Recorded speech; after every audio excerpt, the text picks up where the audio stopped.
Right, hello everyone. Hopefully you can hear me, you can see me. I had a few technical glitches there, but hope you guys are all well and recovered from yesterday's 4-3 win against Reading.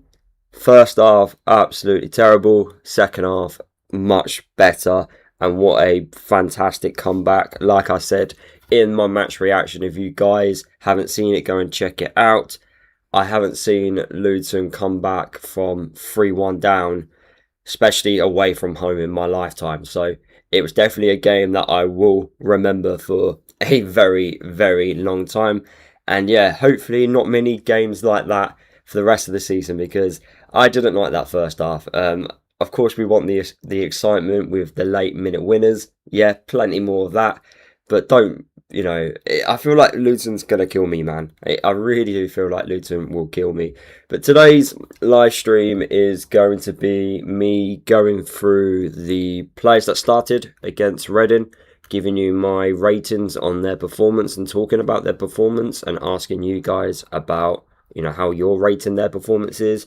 And I will also do the subs, and I will also do the management staff as well. So before we kick things off, can everyone hear me? Can everyone see me in the chat? Please get the chat going so I know if you guys can hear and see me and the stream is working how it should.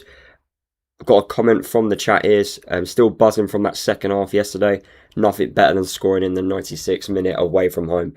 There's not many things better than that. And it was absolutely brilliant. The scenes at the end, I'm seeing a few clips from the home fans recording the goal. And oh my God, it just makes me happy every time I watch those types of videos. But what I'm going to do, I am going to go through the ratings. I've gone through how I've ranked every single player and also the manager in Jack Wilshere. I'm not really going to rate someone who only played 10 minutes. Obviously, Gids will be an exception because he did score and had a major influence in 10 minutes. But I feel like going forward, there's no point. And it's a bit harsh to really judge players with only 10 minutes worth of football. And anything can happen in those 10 minutes. So we will start off with Keeley when I eventually get to the Keeley part of my notes. Let me know in the chat how you rank Keeley's performance. I know there were mixed reviews on social media about his performance after the game. I've given him a 4.5 out of 10. I think, he's conceded 3 goals, so we have to definitely, say that.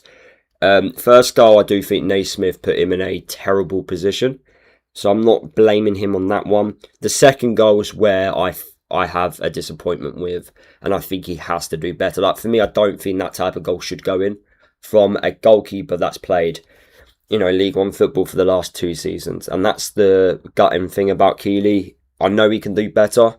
And I don't think some fans don't think he's lived up to the expectation of when we first signed him. And I think that's due to the fact that he allows, when the defence isn't 100% on it in front of him, to allow that to impact his own performances. And it's a shame. Look, he's still young. He's still learning. He's going to have to learn a lot from Shea and a lot from the goalkeeper coaching staff. I do think there is a good goalkeeper there, but goals like what we witnessed yesterday can't keep happening. He's got to get that right and stay switched on. Positioning he needs to look at and, have much stronger hands. But yeah, goal from Marriott from outside the box there. Really, it frustrated me. And I think Reading only had 4 shots at goal and he only made 1 save. And 4 of the shots, 3 out of the 4 shots were goals. So I can't exactly give him, a high rating here when he's conceded 3 goals. So he wasn't the worst player on the pitch. Definitely not. But if you want to win promotion, you need a good, strong, commanding goalkeeper. And that's where we need to find some improvement. So yeah, let me know what you think of Keeley's performance. I've got another comment in the live chat. Absolutely blinding day. My 7-year-old's first away day. Picked a good one. Half time was a bit rough though. Yeah, Hatters Dave, the fact that that was your 7-year-old's first away day, you definitely picked a fantastic one there. Moving on to the next player on my list. By the way, guys, in the chat, throughout the whole of this stream will be replay back after I'm done and dusted with it, so you guys can rewatch it. Feel free to put ratings in the chat as well, guys. So let me know your Keeley ratings. Moving on to Isaiah Jones. I've given Isaiah Jones a 6 out of 10 in terms of like my eye test on him. Nothing really horrific about his performance, but I don't think he influenced much either. First half, of course, look, he was in a back four that conceded 3 goals, so we have to keep that in mind.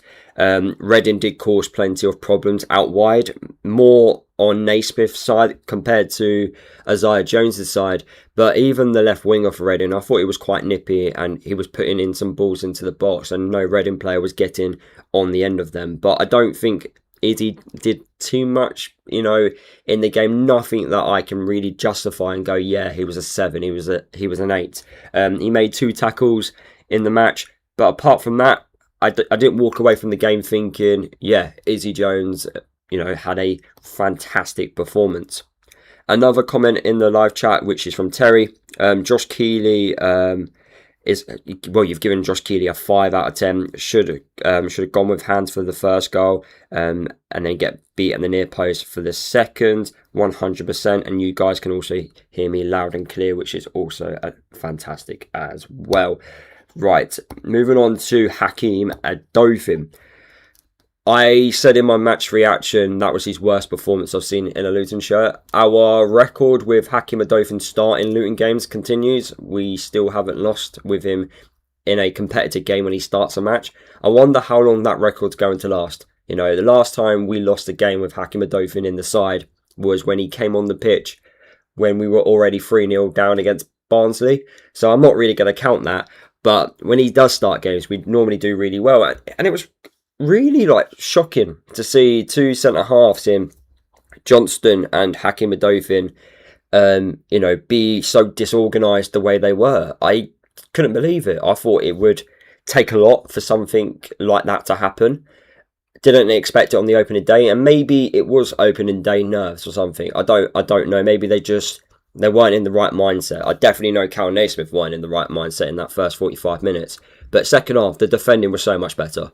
Of course, we have more of an attacking momentum and attacking, desire because we're 3-1 down. So we've got to go for the goals. So the defending is going to do less defending, if that makes sense. But still, Hakeem, really, really poor. I thought that second goal where Marriott obviously had a shot from outside the box, he just kept backing away. And I don't know why he just didn't commit to it and throw his body at the shot, because Marriott, he can be nippy, but he's quite old now, Marriott. He's in his 30s, and that doesn't mean he's not fast, but I think Hakeem Adofin could catch him. And there was one moment, I think after that shot, after the goal, where a Reading player was clean through and Hakeem Adofin done this amazing recovery run. And I thought, Adofin's got a bit of pace about him. So I don't know why in that particular moment he didn't do better. According to the stat data, he got 4 clearances and 1 interception. But what pretty much summed, I think, our defensive performance up was that, the head collision between him and Ashby. One of my biggest frustrations in football is when people don't communicate with each other. It's a team sport. You're not relying on yourself. You're relying on other people around you. And communication is an absolute must. And the fact that, Hakeem Adofin had to come off the pitch with a head injury, we've believed it is concussion because we used it as a concussion sub, means he's now going to have to go through this protocol of, slowly getting back into the return of play. And that could have been avoided if, Ashby and him communicated. So Ashby also takes part of the blame there, but that kind of sums up the defence. For me, communication, it has to be there. It can prevent errors. It could lead to an error. And luckily, you can hear the Reading fans go absolutely mental because it was a head collision between 2 of our own players. That could have led to a potential goal.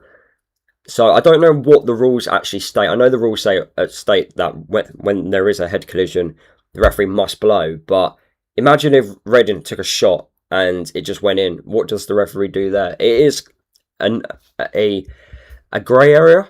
Is that the best way to put it? But yeah, that situation just really frustrated me because I just can't stand when footballers don't communicate with each other, because it does lead to goals. And luckily for us, it didn't in that position. But let me know what you think of Hakim Adofin's performance. I've given him a 6 out of 10. Second half definitely, obviously, got better. Let me see what you guys are saying in the chat now. Will Hakim Adofin be out for the Notts County game? Hopefully, Mans Anderson steps up if that's the case. From what I was told, so I was told by an FA referee last season who I was standing next to near a game, and there was like a head collision in that particular match, and that's where the conversation popped up. And he told me at the time that it's actually a 10-day protocol. And then someone in my video comments after my match reaction said he couldn't find anywhere online that says it's a 10-day protocol.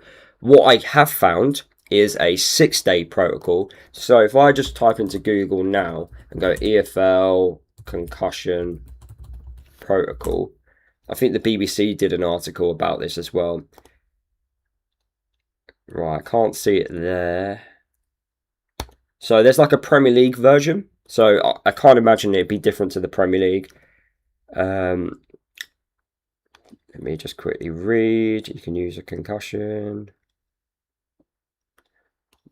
Nah, I'm not seeing anything. The thing is, I think it is a grey area. I think it all depends on the player itself. I know there has to be a 48-hour rest period before he can go back to any physical activity. And then I think it is from that point onwards a 6-stage protocol. I know they're being really hot on this, so it's something that they do want to improve going forward and make sure that, you know, these can be prevented. Well, you can't prevent concussion in contact sport, but, you know, they want players to return back in a really safe way, so they're being really hot on it. Reading a few messages in the chat at the moment. I've got Gary K2 has commented saying Tenen Mengi has a squad number but allowed to leave. Could he be a fill-in central defender for us?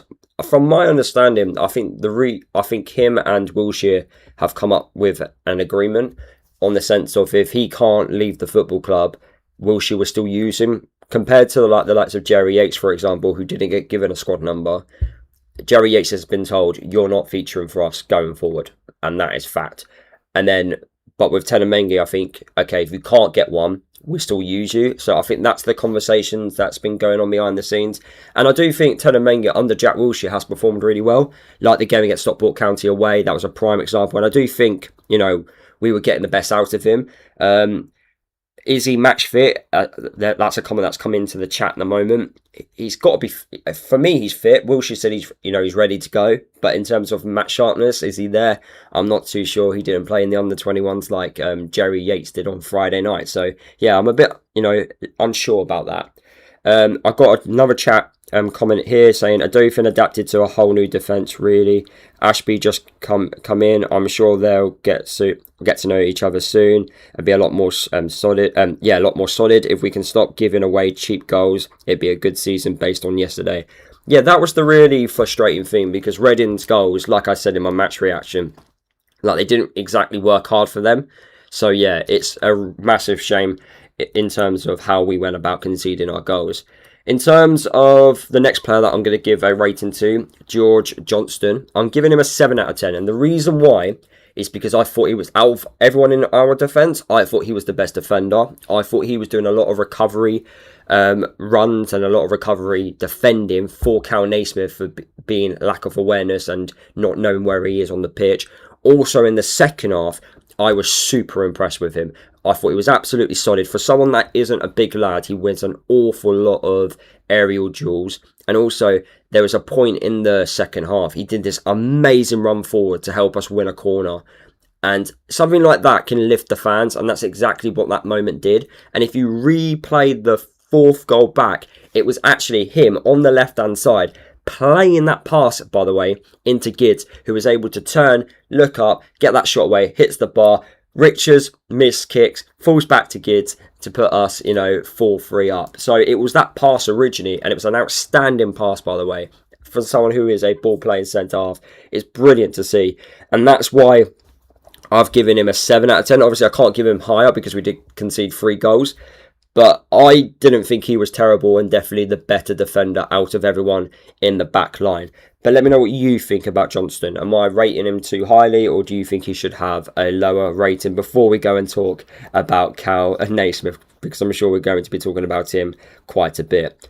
Terry, you've commented saying Johnston made 7 good blocks, cleared one off the line first half, and then played the ball for Gids for the winner. Exactly that, and that's why I've given him a good 7 out of 10. George made a good couple of runs forward too.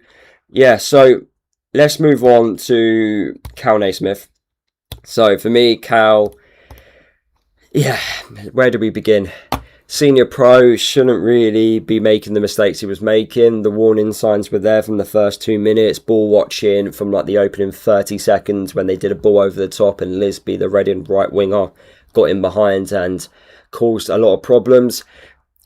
Really, he shouldn't have done that back pass. He didn't even look. You know, when you actually watch the highlights back, he doesn't even look where he's positioned. And it's an awful place to do a back pass. He should just clear it.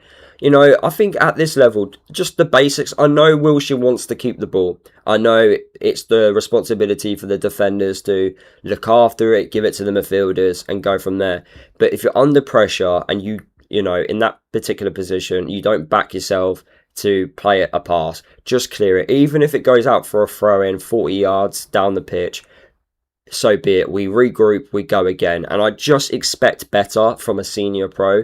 And unfortunately, since Cal Naysmith's returned back to the football club, we've had too many these types of performances. And the funny thing is, the second half, he was so much better. Defensively, he was so much better. Lisby hardly did anything in that second half. In fact, Reading kind of took their foot off the gas anyway. But a lot better in the second half. He was defending quite well. But I can't justify, you know, that mistake. You know, if that was JJ, it's completely different because JJ is much younger. He's still learning. But Cal, he's so experienced now. Why is he making these mistakes? And it's not the first time. And then I've watched the third goal back. And some people were saying, Lewis, look, it's a foul. In real time, I was like, how on earth is this not a foul? But then when you watch the highlights back, it looks soft. It looks super soft, by the way. If the referee was to give that, I think it's a soft foul. So I would understand why, you know, well, let me get where I was going to go here. Yeah, if the referee blew that for a foul, I would have been furious if it was the other way around, basically, because Cal, I just think he just went to the ground too quick, too obvious. It was like he was playing for the foul. And the referee was being quite strong on the physical contact because there was lots of times. There was one particular moment in the second half. Was it in the second half? Yeah, in the second half with Isaiah Jones. You know when the ball's rolling out for a corner and he basically puts his body in the way of the player touches him and he just falls. We see that type of foul all the time. He did it. Referee gave nothing. He got back up. He went back down again. Referee still didn't give it, and then it ended up being a corner. And we're like, guys, come on, you need to be a bit more physical here, because Reading, I thought, in the physical department, really were the better side in that aspect. I think they wanted it more in terms of the physical nature, but obviously didn't have the overall, you know, quality in the end to beat us. But yeah, somehow, and this is where I don't understand, you know, data stats, because they've given Cal Naysmith a 7.1 out of 10. I don't know how they can justify that. He did do 9 clearances. He did register lots of defensive actions, but even so, the first half was not good enough. But I will praise him on his second half, you know, performances. They were a lot better. I've had a few messages come in. And the Mad Hatter has commented, incredible comeback yesterday. Naismith must be dropped though, and we need a proper left back because these mistakes will cost us. Lewis, do you think we need to sign another left back in this window? I know we were linked to Lee Buchanan, which Jack dismissed. I thought Naismith looked more comfortable with Benny came on. Yeah, I think it's really tough to judge with Benny coming on because we were trying to win the game, and also Cal needed to do we were doing less defending. I do think we need a left back. I have a massive question mark over JJ's physical aspect of his game. Technically, I think he's there, but I'm worried. But yeah, I think we need a left back. I think I think yesterday for me taught me that we do need to bring in a left back, and hopefully we can fulfil that in the near future. And then Cal can play centre half, and then he can also fill in at left back if needed. But I think a left back like an Ashby, maybe someone that has had some first team football elsewhere and just needs to get regular football. It doesn't have to be like a massive signing. Just someone that can just fill in when we need to be. Mad Hatter has also commented saying Lawrence was very disappointing yesterday, I must admit. We'll get on to Lawrence in a second. Terry, you've commented saying Naysmith is a 5 for you, but no cover from Lawrence. Much better second half with Benny in front of him. Yeah, Benny, I really liked his performance when he came on the pitch. Frustrated by Naysmith, really want him to do well, but this keeps happening. Hopefully he will learn quickly when to just get rid. Watching on a delay, Jones held on to the ball too long at the back, needs to pick out passes quicker and keep the ball moving, especially in that area of the pitch. I totally agree. Terry, you commented saying the third goal was a foul, but ref let things go yesterday, so it was fair not giving a foul. Walsh yesterday was great with the ball ball control. Morning Mick, how you doing? Gary K2 has commented, refs being advised to let more things go. This is the thing, I think, it's got to be so obvious now when it comes to fouls, and which is how it should be, because football is a physical contact. I just feel like it was really soft, the third goal. I really do. In real time, I was going mental, don't get me wrong, and Chris Powell did as well, because he got booked for it. Mason, you put Callum Marshall did well when he came on yesterday. He pressed the Reading backline a lot. Yes, he did. Right, let's get a move on with the player ratings. I give Walsh a 7 out of 10. I thought he was the best player in the first half, and he did help us keep the ball. In fact, he was the one that started the move in the first half. He was the one that started the move for the first goal to give to Clark, who ended up giving the ball to Richard. So that was a good performance. Typical him being involved in the pushing. He ended up getting a yellow card because he wanted to take a quick free kick. Referee was having none of it.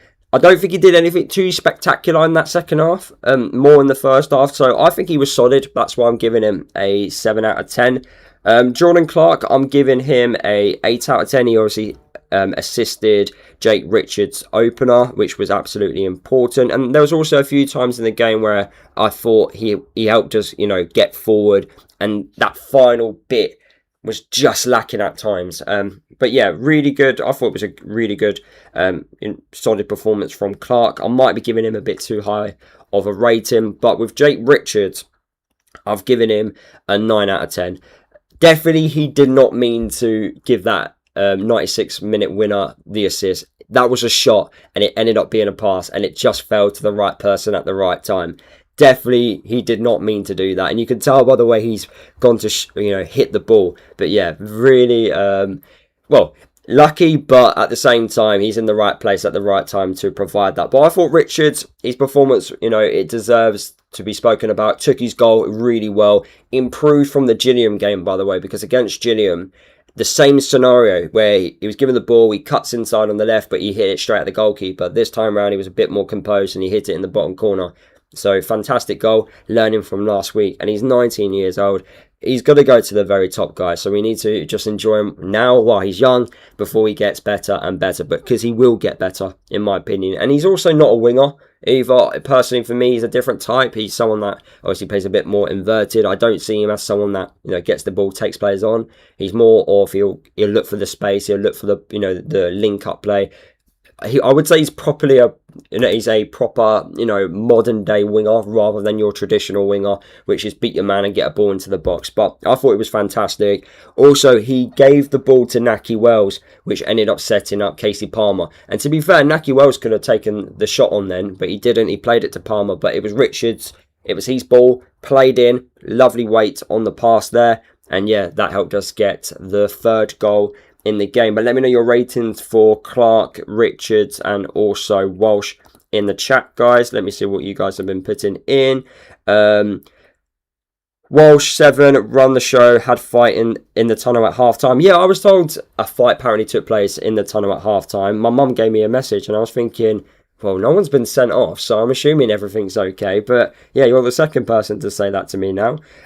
We need to push forward, playing from the back, more aggressive, attacking. Richards, man of the match. only 19. You give him an 8. Yeah, I give him a 9 out of 10. Someone's giving an 8 for Clark. Sensational. He cleared the ball off the line to stop it going to 4-1. Yes, that as well. I forgot to mention that off my notes. So yeah, well reminded there. So happy for Gids as well. I think Rich is meant to pass that. If you look closely, he seems to adjust his boot to hit it with his studs at the last second. I personally think he went to kick it, like went to volley it.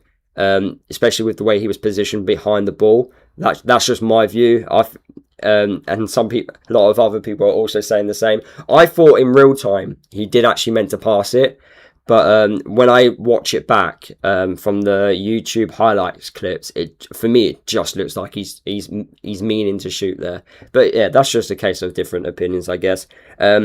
Kasey a bit lethargic and gave the ball away for one of their goals. Still popped up with 2 goals. Just shows you how good he is. And that moves me on nicely to Kasey Palmer. I have given him a 9 out of 10. It would have been a 10 out of 10 if he didn't give the ball away for the second.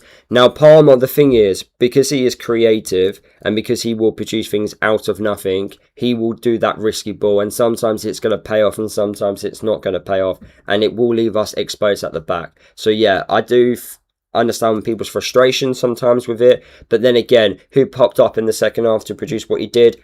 Kasey Palmer did. Absolutely fantastic volley, kicking the ball into the ground to bounce over the goalkeeper. And who was there, later, 5 minutes later, Naki Wells plays him in and he's there to tap it home to make it 3-3. So yeah, brilliant player Palmer, and it makes a massive difference when you've got one of the best players in the league. They can turn up when they're not even 100% on it, especially in the first half.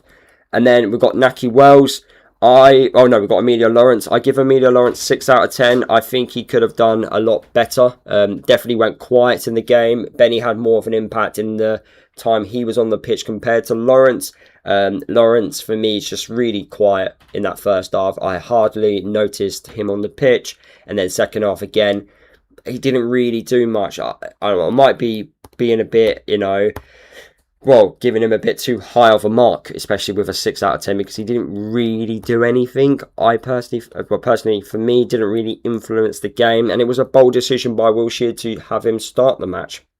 But yeah, I'm going to give Benny I'll give Benny a 6.5. I give him more than what I give Lawrence, because he did something, and he also did this particular really good run where the fullback kind of backed off a little bit. So I give him credit for that, but I don't think I can give him higher because I can't really remember anything else he did. Naki Wells, I've given him a 7.5 out of 10. I thought his pressing was really good. Also, he set up Naki Wells' goal. I thought he got himself about Wells. Did I say the right thing there? Naki Wells set up, Kasey Palmer's goal for the third one.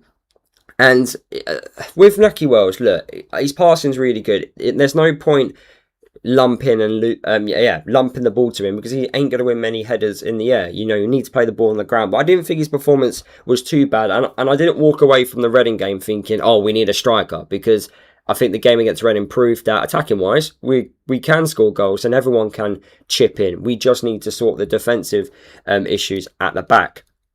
Just quickly look at the chat now, if any of you guys have commented.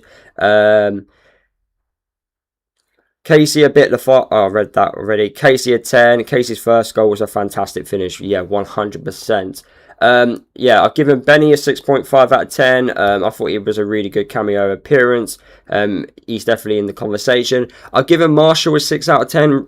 He ran about a bit, but apart from that, what else can I do? I can't really give him higher than a 6, but he did press really well. Ashby, I've not decided to rate because he was only on the pitch for about less than 10 minutes. We did learn that he has a long throw, so hopefully we can use that going forward. I normally have a 10-minute rule when it comes to ratings, but for Gids, I would give him a 9 out of 10. Really good sub-appearance there. Exactly what you want. In 10 minutes, he had 2 shots, 1 goal, got himself about, replaced Kasey Palmer in that number 10 position. And yeah, that's 2 goals now off the bench, and he's put himself in the conversation to potentially start against Notts County next week. But the issue is, Gids is competing with Palmer in that number 10 position, so it's a massive headache for Jack Wilshere, and he's got to try and keep him happy as much as possible. I've decided not to give Mans Anderson a rating because he played like a minute, and then I've given Jack Wilshere a 8 out of 10. In terms of the negative, obviously he did pick the defence that conceded the 3 goals. Obviously we looked disorganised. You can partly blame it, partly not blame it on Jack, because he can't be at fault for what, you know, the likes of Cal Naysmith, you know, playing the ball back, for example. But he made some bold decisions. He didn't make any changes at half-time. He decided to keep with the current group. And yeah, that ended up helping us. The substitutions had a really good impact. So yeah, I've given him a 8 out of 10. The overall team rating, I've gone with first half 3 out of 10. Absolutely terrible first half performance. And then second half, I've given it a 9 out of 10. So I've given it a 7 out of 10 overall in terms of actual team performance. Of course, the occasion, the winner, much better. It's a 10 out of 10 for the actual occasion and what the moment meant to us. But in terms of the actual performance on the pitch, I'm giving it a 7 out of 10 across both halves. Man of the match for me is Jake Richards, followed by Kasey Palmer, Clark, and also Gids. Just going to answer a few more messages in the chat, guys, and then I will end this live stream.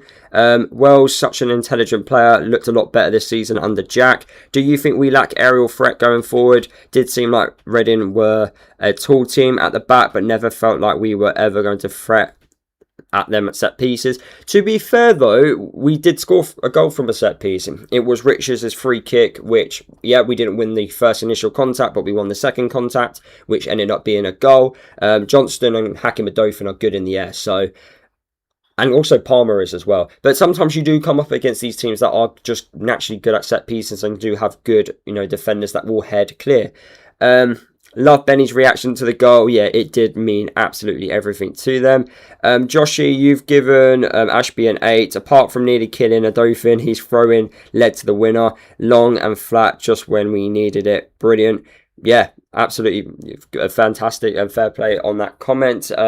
Mick, you've put Gids has to be 10 for getting the winner. Fair play. I can't argue too much with that. Right, I'm going to leave the live stream there, guys. This was just a quick one. This was also a test as well, because I would like to do these live ratings going forward. I will give it a bit more time after I've gone through each player and not rush it like I have done for this live stream, but because I've got a busy day today, I needed to just do a quick one, and then yeah, going forward I would do a lot more. Later today, I've got 5 things which we learned from the game against Reading, so make sure you stay tuned for that video. I've got my League One roundup video, which will be coming out tomorrow, so make sure you go and check that out. But yeah, thank you for everyone that's commented during this live stream. It's been absolutely amazing. Over 200 of you guys have, you know, have popped in and out of this live stream, so I do appreciate the support, the love in the chat. Absolutely fantastic. So yeah, thank you so much for watching this live stream, guys, and I'll see you guys all in my next video. Have a good day.